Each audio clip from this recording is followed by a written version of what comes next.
지난해 봄 리베카 솔릿의 걷기의 인문학에서 이런 문장을 읽었습니다.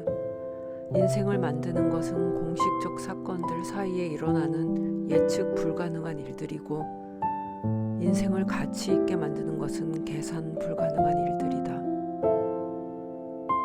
이런 문장을 읽으면 일단 기분이 좋아집니다.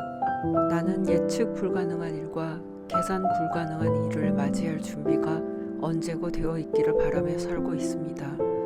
그렇지만 그것을 왜 바라는지를 잘 설명할 자신은 없습니다. 리베카 솔릿은 내가 하고 싶었던 설명을 자주 감명히 해주는 몇 안 되는 작가 중 한 사람입니다. 이렇게나 감명하게 표현해내는 리베카 솔릿에게 그래서 자주 결속감을 느낍니다. 걷는 것을 좋아하는 나에게 리베카 솔릿은 이 책에서 그것이 어떤 점에서 좋은지를 설명하느라 하염이 없습니다. 집요하고도 드넓게 인류의 숱한 역사들을 챙겨와서 증명합니다. 작년 3월 이 책을 청가방에 넣고서 걸어 다녔습니다. 걷다가 조금 쉬어야겠다 생각할 때마다 꺼내어 아껴 읽었습니다. 작년 3월은 공적 마스크라는 말을 처음 입에 담았던 때였습니다. 마스크를 구하지 못해서 서울에 출장 올 일을 걱정하고 있던 시골에 사는 친구는 내가 보내준 마스크를 쓰고 무사히 출장을 다녀왔고 구세주라는 찬사와 함께 이 책을 선물로 붙여주었습니다. 기억하시지요? 일정 요일에 마스크 2개를 사기 위해 약국을 찾아갔습니다. 주민등록번호를 대고 2개의 마스크를 귀중하게 받아왔습니다. 그때 나는 거실 창문 바깥으로 그 능선만 바라보던 계양산을 찾아갔습니다. 모든 일정은 취소되었고 시간이 너무 많았습니다. 상점들이 즐비하게 늘어선 도시의 골목들을 걷는 일을 좋아해온 나에겐 혼자서 산을 찾아간 경험이 그때가 처음이었습니다. 솔릿이 루소를 인용한 대목을 옮겨보겠습니다. 나는 걸을 때만 사색할 수 있다. 내 걸음이 멈추면 내 생각도 멈춘다. 내 2발이 움직여야 내 머리가 움직인다. 솔릿은 이어서 이렇게 덧붙입니다. 그 정도로 사색하고 그 정도로 존재하고 그 정도로 경험하고 그 정도로 나다워지는 때는 혼자서 걸어서 여행할 때밖에 없었던 것 같다. 2발로 걷는 일은 내 머리에 활기와 활력을 불어넣어준다. 한 곳에 머물러 있으면 머리가 제대로 돌아가지 않는다고 할까? 몸이 움직여야 마음도 움직인다고 할까? 시골 풍경, 계속 이어지는 기분 좋은 전망, 신선한 공기, 왕성한 식욕, 걷는 덕에 좋아지는 건강, 선술집의 허물없는 분위기, 내 예속된 상태와 열악한 상황을 생각하게 하는 것들의 부재. 바로 이런 모든 것이 내 영혼을 속박에서 풀어주고 사유에 더 많은 용기를 불어넣어주고 나를 존재들의 광활한 바다에 빠지게 해준다. 그 덕분에 나는 그 존재들을 아무 불편함이나 두려움 없이 마음껏 결합하고 선택하고 이용할 수 있다. 설령 마스크를 썼더라도 누군가와 어깨가 닿을 정도의 거리는 허락하고 싶지 않았고 등산로 벤치에 앉아 초코바를 먹거나 텀블러를 열어 커피를 한 모금 마시는 것도 조심스러워 꺼려졌기 때문에 벤치에 앉을 때마다 그냥 리베카 솔릿의 책을 몇 페이지 읽는 것을 선택했습니다. 곰곰이 생각한다 해도 하던 생각을 하던 만큼만 하고 유턴하고 있는 나날들이 이어져 식상한 문장만 쓰고 있다는 느낌이 들 때 나는 주로 여행지로 훌쩍 떠나버리곤 했습니다. 프리랜서 시인으로 살고 있기 때문에 약간의 일정만 조율하면 보름이고 한 달이고 낯선 나라 낯선 도시에서 지내다 올 수 있었습니다. 그곳에선 노트북을 앞에 두고 열렬히 일을 했습니다. 열렬히 걷고 또 걸은 다음 날에 말입니다. 그럴 때 나는 솔릿의 문장들처럼 내 예속된 상태와 열악한 상황을 생각하게 하는 것들의 부재, 바로 이런 모든 것이 내 영혼을 속박에서 풀어주고 사유에 더 많은 용기를 불어넣어주고의 상태가 되었던 것 같습니다. 불현듯 느닷없이 호련히 그런 상태가 찾아오곤 했습니다. 다리와 발의 뻐근함과 함께 말입니다. 걷는 취미생활 외에 달리는 취미생활을 보태기 시작했던 것은 작년 여름이었습니다. 요양원에 계시는 엄마를 면회 가기 위해서 코로나 검사를 받으러 드라이브스루 임시 선별 검사소를 찾아갔다가 아시아드 경기장 안쪽으로 처음 들어가 보게 되었습니다. 강아지들이 신나게 뛰어노는 드넓은 잔디밭과 운동복을 잘 차려입은 몇몇 사람들이 묵묵히 달리는 트랙 운동장을 처음으로 발견했습니다. 그곳을 지나다니며 거대한 경기장이 있다는 것을 알고 있었지만 경기를 개최하는 곳인 줄로만 알았고 나와는 무관한 장소라고 잘못 생각해 왔던 것입니다. 주민들이 여가를 보내는 장소일 수도 있다는 것은 한심하게도 전혀 짐작하지 못했습니다.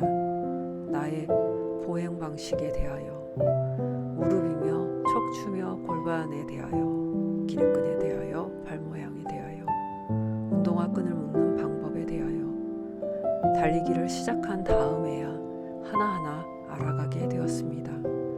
평생 동안 사용해 오던 것임에도 불구하고 무심코 잘못 사용해온 것들로 인해서 내 몸 구석구석들은 조금씩 고장나 있었다는 것도 그때 처음 알게 되었습니다. 무심코라는 아무런 뜻이나 생각이 없는 행위 속에는 무시하는 태도가 낳은 무지가 내재되어 있습니다. 무지는 이내 무력함이 됩니다. 망가질 준비를 충분히 할 수밖에 없게 됩니다. 내가 처음 알게 된 것들은 다 어디에 잠복해 있었던 걸까요? 어째서 이제서야 나에게 그 모습을 드러내게 되는 걸까요? 단지 근사한 트랙 운동장을 발견했을 뿐인데 그곳에서 달리는 사람들을 따라 나도 달리는 것을 시작했을 뿐인데 말입니다. 나의 육체를 정성 들여 돌보게 된 자그마한 계기가 그 여름에 시작된 것입니다. 내가 오래 홀대해온 것들을 더 이상 홀대할 수 없어지기 시작한 것입니다. 걷는 일이 영혼을 흔들어 깨우는 일이었다면 달리는 일은 육체를 흔들어 깨우는 일이었습니다. 잘못 사용해온 영혼이 걷는 일로 어느 정도 회복될 수 있었다면 잘못 사용해온 육체는 달리는 일로 어느 정도 회복될 수 있는 것도 같습니다. 몸을 어느 정도 깨울 수 있었다 싶을 때면 피크닉 매트를 들고 잔디밭의 한가운데로 걸어갔습니다. 한가운데에 가장 울창한 나무 한 그루가 서 있고 잘생긴 그늘이 드리워져 있었습니다. 잔디밭에 앉아 솔릿을 만났습니다.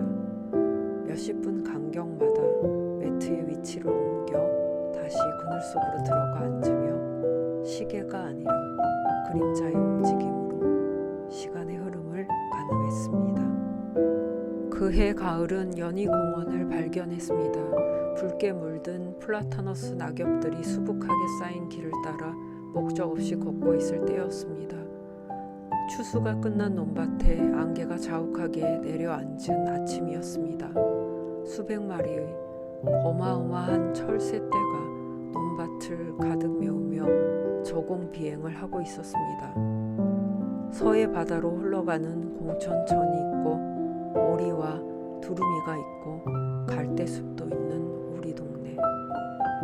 피트니스 센터나 요가 클래스를 이용할 수 없게 되자 나는 우리 동네에서 나만 모르던 곳들을 하나하나 알아가고 있었습니다. 나는 망연자실한 채로 한참을 휘둥그레해하며 걸어 다녔습니다. 경치가 좋아서라기보다는 믿기지 않아서였던 것 같습니다. 내가 이렇게 아름다운 동네에 살고 있었다는 사실이 아니라 이 아름다운 장소를 어떻게 한 번도 안아볼 수가 있었는지, 바쁘다는 핑계가, 책을 읽고 글을 쓰는 게 직업이라는 핑계가 무색할 만큼 골방에 웅크리며 살아왔다는 게, 내 자신이 이만큼이나 한심하게 지내왔다는 게 차마 믿기지가 않아서였던 것 같습니다.